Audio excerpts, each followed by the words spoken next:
तब सेवा संयम और शांति से बने स्वयं भक्ति का द्वार। उत्तम चर्या उत्तम साधना उत्तम खातिर का आचार।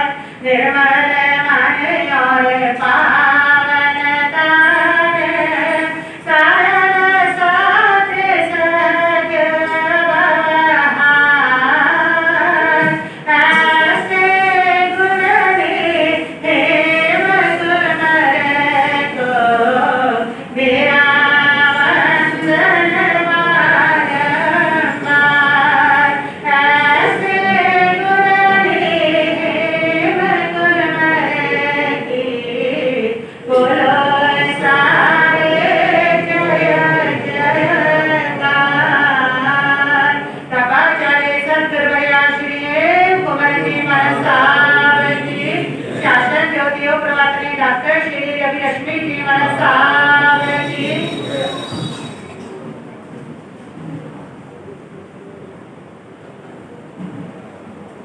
श्रवण सदीय महामंत्री पूज्य गुरुदेव श्री सौभाग्य मुनि जी महाराज साहब, योग पुरुष उपाध्याय भगवान श्री प्रणय ऋषि जी महाराज साहब एवं वाम जीवन धर्मात्री श्रवणी श्रावणी सदगुरुवर्या डॉक्टर श्री रवि रश्मि जी महाराज साहब के पावन चरण कमलों में वंदन नमस्कार करने के पश्चात उपस्थित भव्य आत्माओं,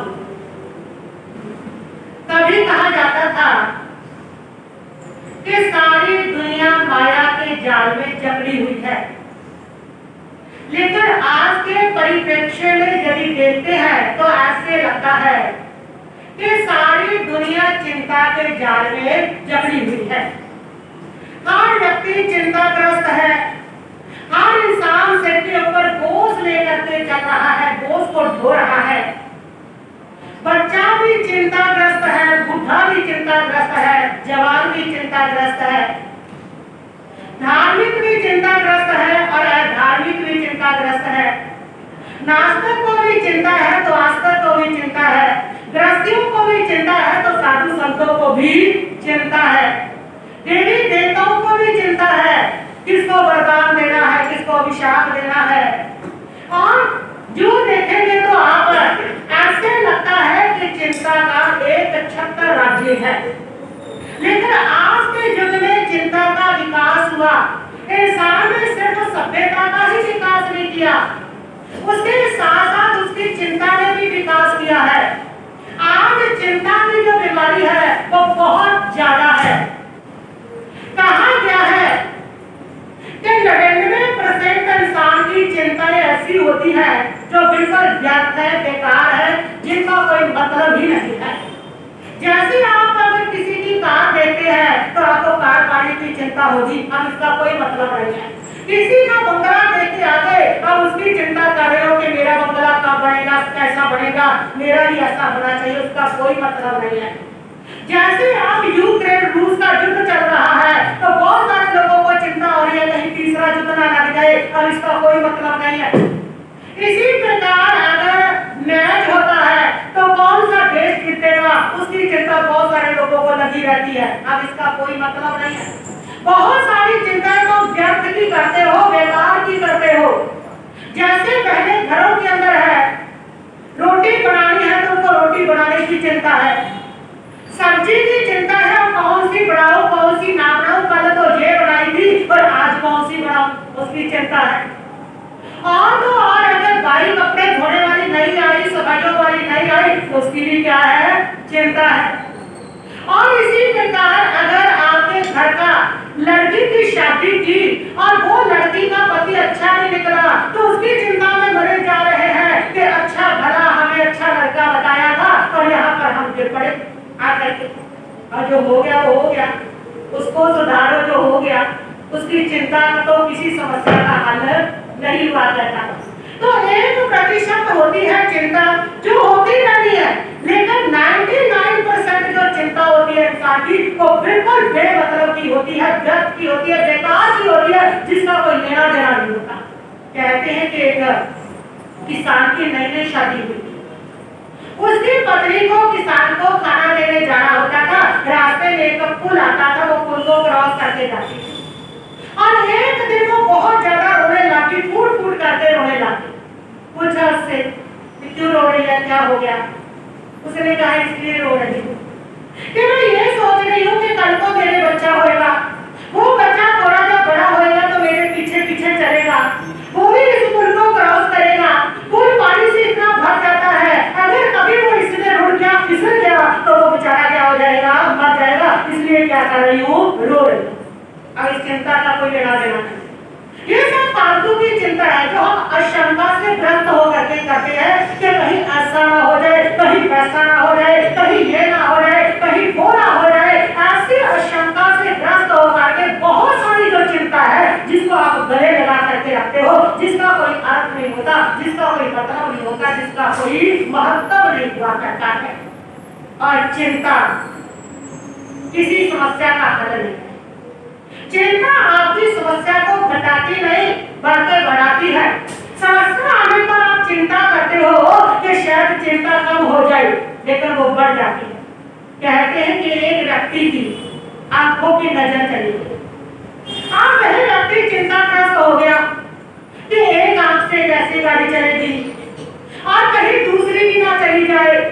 एक आंख के ऊपर सारा प्रेशर पड़ रहा है, अगर दूसरी चली गई तो मेरा क्या बढ़ेगा, कैसे जीवन व्यतीत होगा। इस चिंता के अंदर ग्रस्त हो गया और इस चिंता से उसका बीपी बढ़ने लग गया, शुगर की रोग होगी, ब्लड प्रेशर उसको हो गया, हार्ट की प्रॉब्लम होगी और इस प्रकार वो अनेक बीमारियों से ग्रस्त हो गया।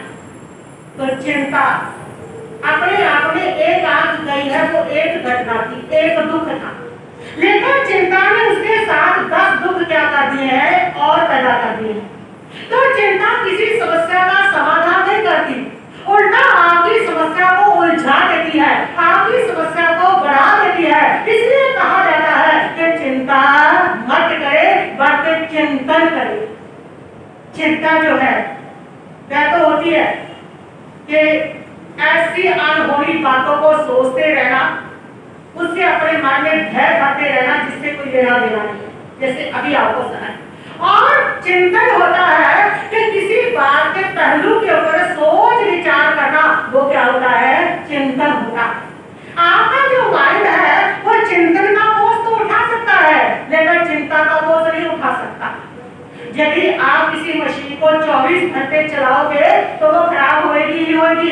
इसी प्रकार जब चिंता के द्वारा अपनी दिमाग की मशीन को 24 घंटे आप चलाते रहते हो तो ये जो दिमाग की मशीन है ये भी डिप्रेशन में चली जाती है, चिंताग्रस्त होने के कारण बीमार पड़ जाती है और व्यक्ति को बहुत सारी जो प्रॉब्लम्स है वो हो जाती है। आज जितने रोग पड़ रहे हैं उन बीमारियों का ज्यादा कारण इंसान की चिंता है। आप किसी डॉक्टर के पास जाते हैं कि डॉक्टर साहब बीपी है तो डॉक्टर यही कहता है कि चिंता करते होगे। हार्ट की प्रॉब्लम है तो डॉक्टर यही कहेगा चिंता करते हो। शुगर होगी क्यों, डॉक्टर कहता है टेंशन के कारण। थायराइड हुआ क्यों, टेंशन के कारण। अर्थराइटिस क्यों हो रहा है, टेंशन के कारण। आपको लकवा क्यों हो रहा है, पैरालिसिस क्यों हो रहा है, टेंशन के कारण। तो बहुत सारी जो बीमारियां हैं उनका कारण किससे जुड़ा हुआ है, टेंशन से जुड़ा हुआ है। जिस समय आप चिंता करते हो आपकी बॉडी में ऐसे केमिकल, बैड केमिकल रिलीज होने लग जाते हैं जो आपके शरीर को बीमार कर देते हैं, आपके शरीर में अनेक प्रकार की बीमारियां पैदा कर देते हैं। जो व्यक्ति जितना ज्यादा चिंताग्रस्त रहेगा वो व्यक्ति को उतनी ज्यादा पेट से रिलेटेड प्रॉब्लम रहेगी ही रहेगी। ये सारी अल्सर की प्रॉब्लम, पेट की प्रॉब्लम, ये जितनी बवासीर की प्रॉब्लम, ये सारी जो प्रॉब्लम है इसका लिंक कहीं ना कहीं जाकर के चिंता से जुड़ता है। शरीर को लेकर के तो बहुत कम बीमारी होती है, ज्यादा बीमारियां चिंता की वजह से हुआ करती है। ये तुम कहते हो कि तेरी याददाश्त नहीं रही, ये चिंता की वजह से। आंखों की नजर जो कमजोर हो रही है किसकी वजह से, चिंता की वजह से। चिंता और चिता दोनों एक समान है, दोनों सगी बहनें हैं। पहले चिंता आती है व्यक्ति के पास है और वो ऐसे रोक देने जाती है कि उसको चिता के कागज बना करके चली जाती है। हिटलर एक विद्वान हुए हैं इंग्लिश के, वो कहते हैं कि दुनिया में जितने लोग मर रहे हैं वो तन की बीमारी से नहीं मर रहे, वो मन की बीमारी से मर रहे हैं। तन की बीमारी का इलाज हो जाता है लेकिन मन की बीमारी का कोई भी इलाज नहीं है। कबीरदास कहते हैं चिंता ऐसी डागनी काट गले जा खाए, बैठ विचारा क्या करे, कहाँ मरहम लगाए। कबीरदास कहते हैं चिंता जो है वो तुम्हारे दिल में जख्म करती है। बाहर से चोट लगती है तो शरीर में जख्म होता है, उसको तो मरहम लगा के ठीक किया जा सकता है, लेकिन जेकर चिंता के दिल में जख्म होते हैं इसके ऊपर कौन सा बेड, कौन सा डॉक्टर, कौन सी मरहम लगाए, इसका कोई ज्ञानी होता इलाज नहीं हुआ करता है। चिंता घुन के समान है। जैसे घुन जिस पदार्थ को, जिस लकड़ी को लग जाता है उसको खोखला कर देता है, उसी प्रकार चिंता जिस जीवन में लग जाती है उस जीवन को भी घुन की तरह से समाप्त कर दिया करती है। चिंता उस भूत के समान है कि भूत जिसको लग जाता है वो सुखी नहीं रह सकता, इसी प्रकार चिंता का भूत जिस व्यक्ति के पीछे पड़ गया वो व्यक्ति भी सुखी जीवन जो है वो नहीं जी सकता है। चिंता नरक है, चिंता पाप है। भगवान महावीर स्वामी कहते हैं 4 प्रकार के ध्यान महावीर ने बताए हैं, आत्म ध्यान, रोदर ध्यान, धर्म ध्यान और शुक्र ध्यान। पहले जो 2 ध्यान है वो बुरे ध्यान है और पीछे के 2 ध्यान जो है वो अच्छे ध्यान है। पहले के 2 ध्यान जिस व्यक्ति के रहते हैं वो नरक और क्रंच ले जाता है और दूसरे जो 2 ध्यान है वो देव और देवलोक में जाता है, पुरुष बनता है, सदगति ले जाता है। तो उस पहले 2 वाले ध्यान में आत्म ध्यान जो है वो चिंता से संबंधित है। चिंता के अंदर संलग्न करने वाला व्यक्ति अशुभ ध्यान करता है और उस ध्यान के द्वारा वह नरक या क्रंच गति को प्राप्त करता है। इसलिए परमात्मा ने चिंता को पाप कहा है, आत्म ध्यान करता है। जहाँ जहाँ तुम चिंताग्रस्त होते हो तो बहुत सारे कर्मों को अपने आमंत्रित करते हो जो तुम्हारी आत्मा के ऊपर लगा के तुम्हारी आत्मा को भाड़ा कर देते हैं, तुम्हारी आत्मा को शुद्ध कर देते हैं, तुम्हारी आत्मा के साथ चिपक कर दे और तुम्हारी आत्मा के मूल गुणों के ऊपर आवरण कर देते हैं। इसलिए चिंता पाप भी है। इसीलिए चिंता दुख भी देती है, तकलीफ भी देती है, चिंता दर्द भी देती है। चिंता तुम्हारे सोच को प्रभावित करती है, चिंता तुम्हारी ऊर्जा को खत्म करती है, चिंता तुम्हारे टैलेंट को, तुम्हारी योग्यता को, तुम्हारी क्षमता को खत्म करती है। कबीरदास कहते हैं चिंता से चतुराई घटे, दुख से घटे शरीर, जोड़े से माया घटे, कह दे दास कबीर। क्या कहते हैं कबीर? चिंता से चतुराई घटे कि आपका जो टैलेंट है, आपकी जो होशियारी है, आपका जो चतुरपन है, आपकी जो बुद्धि है वो चिंता करने से क्या हो जाती है? समाप्त हो जाती है। कहते हो ना आप लोग आजकल तो ज्यादा स्त्री ले रहे, क्यों नहीं रहे? चिंता के कारण। जितनी चिंता करोगे उतनी आपकी एकाग्रता भंग होगी, उतनी आपकी ज्यादा से कमजोर होगी, जितनी ज्यादा आपके जीवन में चिंता रहेगी। चिंता ऐसी नागनी है जिस व्यक्ति को डस लेती है उसको समाप्त कर देती है। तो चिंता से कैसे हम राहत पाए, कुछ सूत्र में आपको दूंगी। पहली बात, चिंता मुक्त जीवन जीने के लिए पहली बात सहज जिए, बिल्कुल सरल जीवन जिए, ना दिखावट, ना बनावट, ना उसमें सजावट, कुछ भी नहीं, जो है जैसे है सबके सामने रहे, एकदम सरल जीवन। जितने भी सरल लोग होते हैं ना, आप देखोगे उनको कोई चिंता नहीं होती, क्योंकि वो क्या है? सरल है, सहज है। और जितना जीवन में दिखावटीपन होगा, जितना जीवन को तोड़ोगे, जितना बनावटपन लाओगे उसे, उतना आपका जीवन में चिंता ही चिंता छा जाएगी। जितने ज्यादा चेहरे होते वो चिंताग्रस्त करेंगे। कभी एक चेहरा लगाना है, कभी दूसरा चेहरा लगाना है, कभी तीसरा चेहरा लगाना है, वो सारे चेहरे तनाव ही तो देंगे और करेंगे क्या। इसलिए सहज जिए, सरल जिए, चेहरों को मत लगाए, मत बदले। आज दिखावट में मत पड़े। आज प्रदर्शन का युग है। हर व्यक्ति अपने आप को एक दूसरे से बढ़ करके दिखाता है। आज अगर एक व्यक्ति शादी में 4 लाख लगाता है तो दूसरा सोचता है मैं 8 लगाऊं। अगर वो 50 लाख लगाता है वो सोचता है मैं करोड़ लगाऊं। उसने इतना किया तो मैं भी वैसा करूं। इस प्रकार आज प्रदर्शन का युग है कि मेरे को दुनिया जाने, मेरा ऐसा बंगला हो, मेरे बढ़िया कपड़े लोग देखे, मेरे घर को देखे। प्रदर्शन का युग है और जितना प्रदर्शन बढ़ा उतनी चिंता बढ़ी। प्रदर्शन करोगे खर्चा ज्यादा होगा, उसकी पूर्ति करने के लिए अब चिंता ही तो होगी और होगा क्या। कहते हैं कि एक औरत थी, वो किसी के घर में काम करती थी, किसी सेठ के घर में। सेठानी ने 2000 का चूड़ा मंगवा करके पहना तो साड़ी की सहेलियां आ रही थी, प्रशंसा कर रही थी, बहुत बढ़िया चूड़ा कहाँ से लाई, कहाँ से लाई। काम वाली को लगा कि मेरे को पहनना चाहिए, मैं भी पहन लूं, मुझे भी लोग पूछेंगे कम से कम, महत्व तो मिलेगा। और उसने पति से कहा मुझे सेठानी जैसा चूड़ा चाहिए। पति ने कहा अरे हमारे पास इतने पैसे कहाँ है, वो तो सेठ है, पहन सकते हैं, पुराना जमाना है।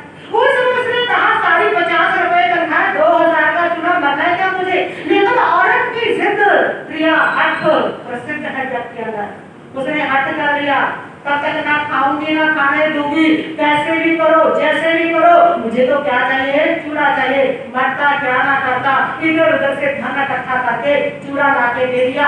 उस काम वाली ने पहन लिया, झोंपड़े के बाहर बैठ गई। सब लोग जा रहे हैं, कोई देख नहीं रहा। गरीब के चूड़े को कौन देखते। उसने सोचा मैं पूछता ही नहीं, और करूं क्या। उसने क्या किया कि अपने झोंपड़े को उठ करके आग लगा दी। और जब आग लगा दी लोग आगे बुझाने के लिए, बुझाओ बुझाओ, बेचारे गरीब का झोपड़ा जल गया, गरीब का झोपड़ा जल गया। और आके बुझा रहे थे, पूछने लगे लोग हम व्यक्ति से, अरे सब जल गया, कुछ बचा कुछ बचा। उस औरत ने हाथ ऊपर करके कहा बस ये चूड़ा बचा है, बस ये चूड़ा बचा है, बस ये चूड़ा बचा है। और लोग पूछने लगे इतना सुंदर चूड़ा ये तुमने कहाँ से लिया, कहाँ से मंगवाया। उसकी सहेलियां भी पूछने लगी, लोग भी पूछने लगे जो आए थे। उसने कहा कि अरे भाइयों, अगर ये तुम पहले पूछ लेते तो झोपड़ा जलाने की जरूरत क्या थी। इसलिए झोपड़ा जला बतावे के कारण यही स्थिति हमारी है। हम भी अपने घर का दीवाना इसी तरह से निकालते हैं क्योंकि हमें दुनिया के साथ दौड़ना है, हमें दिखावा करना है, अमीर को देखते हैं जैसा हमारे घर के अंदर भी होना चाहिए। हम अपनी चद्दर को नहीं देखते कि कितनी चद्दर है, कितने पैर हमने क्या करने हैं, बताने हैं। दिखावा, प्रदर्शन, इसलिए सहज जीवन जितना है उसमें संतुष्ट है। और दूसरी बात है परिवर्तन प्रकृति का नियम है, वो होकर के रहेगा, उसको स्वीकार करें, डरे मत। जब जीवन में परिवर्तन होता है, यहाँ देखो युग बदलते हैं, कभी सतयुग आता है, कभी कलयुग आता है, कभी कोई आ रहा है।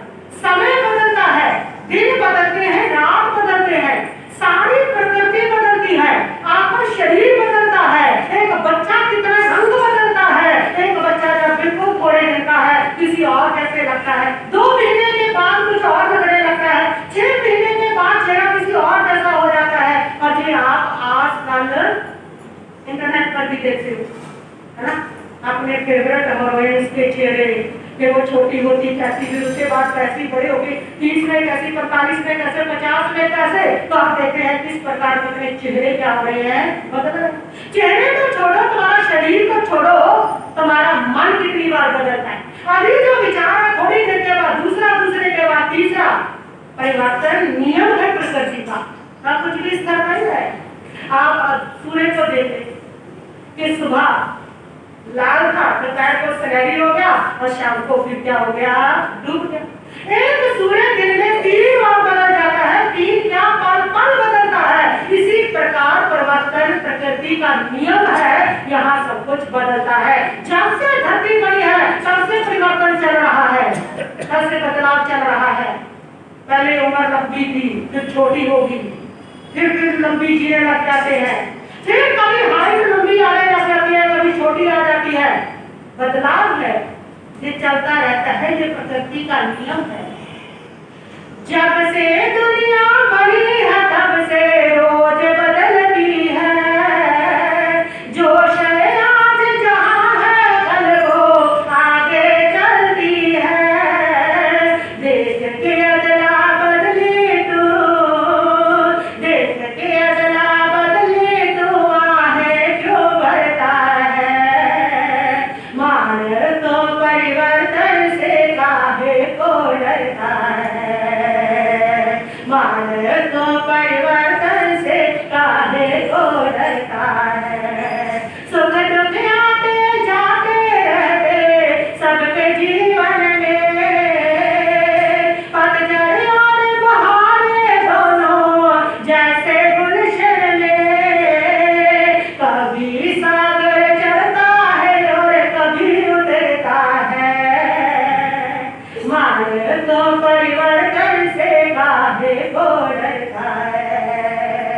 ये परिवर्तन प्रकृति का नियम है, ये सबके जीवन में आता है, ये महापुरुषों के जीवन में भी आया है। कोई जीवन धरती पर ऐसा नहीं जिसके जीवन में परिवर्तन नहीं आता। और अगर तुम्हारे जीवन में भी परिवर्तन आया है तो डरो मत, चिंता मत करो, उस परिवर्तन को स्वीकार करो, क्योंकि ये प्रकृति का क्या है, नियम है।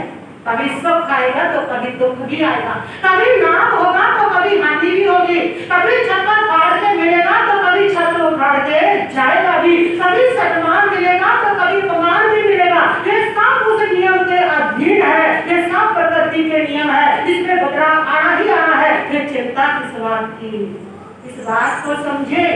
ये परिवर्तन प्रकृति का नियम है कि मुझ पे भी आएगा, और अपनी चिंता को छोड़ दें, चिंतन करें उसके ऊपर, चिंताग्रस्त ना हो। चिंता आज तक जितने लोग करते करते मर गए वो कोई समाधान नहीं कर सके। समाधान वही लोग कर सके जो खुशी और आनंद का जीवन जीते रहे। चिंता से कोई लाभ नहीं बल्कि नुकसान ही नुकसान है।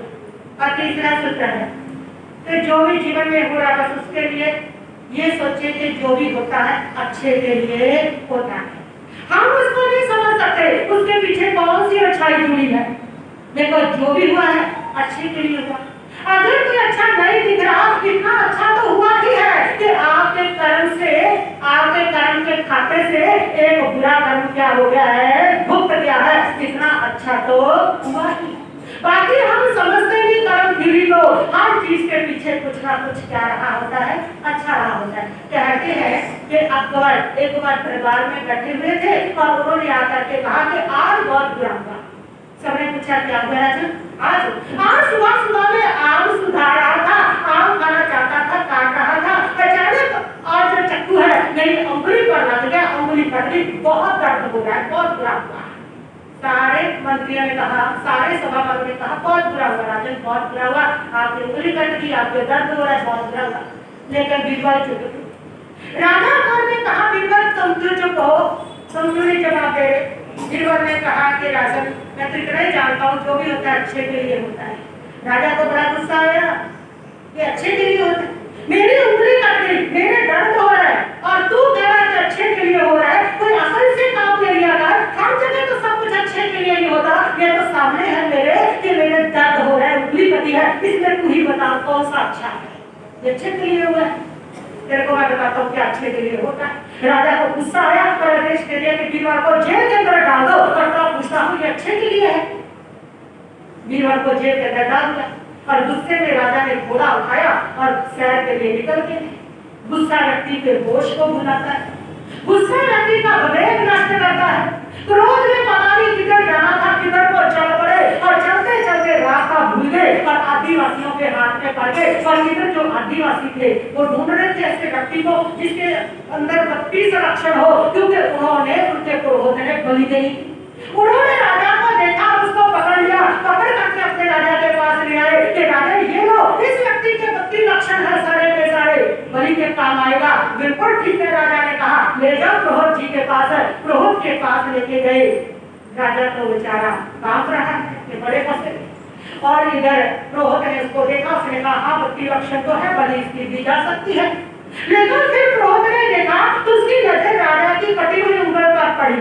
प्रहोत ने कहा कि नहीं नहीं, इस व्यक्ति की बलि नहीं दी जा सकती, क्योंकि इस उंगली को कट लगा हुआ है, खंडित हो चुका है ये व्यक्ति, अखंड होना चाहिए वो व्यक्ति, उसके कट नहीं लगना चाहिए, उसकी बलि दी जा सकती है, इसलिए ये बलि के योग्य नहीं है, इसको छोड़ दो।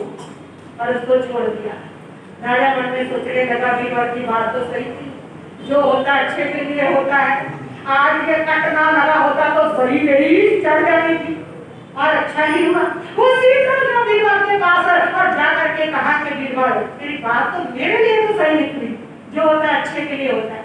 ऐसा ऐसा हुआ, मैं तो आदिवासियों के हाथों में पड़ गया था, उंगली के कट के कारण मैं छोड़ दिया गया, नहीं तो आज लग जाता। बिल्कुल ये कट अच्छे के लिए लगा, ये दर्द अच्छे के लिए मिला, ये तकलीफ अच्छे के लिए मिली मुझे, बिल्कुल सही है। लेकिन मैं ये पूछना चाहता हूँ, मैंने तुझे जेल में डाला, तू जेल में सड़ा, तेरे साथ क्या अच्छा हुआ? बीरबल ने कहा कि राजन मेरे साथ भी अच्छा हुआ, अगर तो मुझे जेल में ना डालते तो साथ लेके जाते, तुम्हारी तो उंगली कटी थी, तुम तो बच गए थे, और मुझे बलि का बकरा वहां पर पड़ा दिया जाता। इसलिए जो होता है वो अच्छे के लिए होता है। दर्द आया है अच्छे के लिए आया है, जेल भी आई है तो अच्छे के लिए आई है, जो भी हुआ है उससे तुम्हारा कोई ना कोई शुभ कर्म करना है, उसके पीछे कुछ ना कुछ अच्छा रहा ही रहा है। वो शुभ जाएगा, वो दर्द जाएगा, वो तकलीफ जाएगी, उसके पीछे कुछ ना कुछ अच्छा आएगा ही आएगा। अंधकार आया है अच्छे के लिए ही तो है, ताकि सुबह आएगी, सूर्य आएगा, प्रकाश होगा। इसलिए जीवन के अंदर ना कभी दुख रहते हैं ना कभी सुख रहते हैं, ये सब बदलते रहते हैं। जो होता है वो अच्छे के लिए होता है। तो जब भी जीवन में कुछ हुआ, बस एक ही सूत्र को ध्यान रखे, परमात्मा को धन्यवाद दे कि प्रभु जिसने तेरी रजा उसने मुझको मजा। इतना भी अगर सोच लिया ना, इतना भी जीवन सूत्र बना लिया ना कि जो तेरी रजा उसमें मुझको मजा, तो तुम्हारी चिंताएं समाप्त हो जाएगी। इतना सूत्र राजी रबदी राजा दे चरिए नजारा लइए ओदी मोजरा, राजी रबदी राजा दे चरिए नजारा लइए ओदी मोजरा, ओदी मारगी प्यार नाल सइए नजारा लइए ओदी मोजरा, राजी रबदी राजा दे चरिए नजारा लइए ओदी मोजरा, जे देवे ओ सूला दी सूले, जे देवे ओ सूला दी सूले, समझिए उसनो फुल्ला तो भी तूले, से जे फुल्ला दी समझ के सोए नजारा लइए ओदी मोजरा, राजी रबदी राजा दे चरिए नजारा लइए ओदी मोजरा, सिर मंगे ना सीना करिए, सिर मंगे ना सीना करिए, लाके सिर ओरे काते माजे तरिए, लाके सिर ओरे काते माजे तरिए, बिना सिर दे नजारा लइए ओदी मोजरा, राजी रबदी राजा दे चरिए नजारा लइए ओदी मोजरा। इतना भी सूत्र अगर तुम लोगों ने सीख लिया ना, तेरी रजा में मुझको मजा, तो तुम्हारी चिंताएं समाप्त हो जाएगी।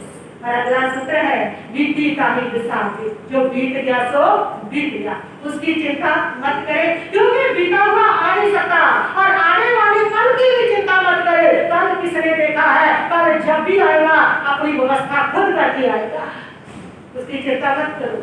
कल की योजना बनाओ, कल के ऊपर काम करो, लेकिन कल की चिंता मत करो।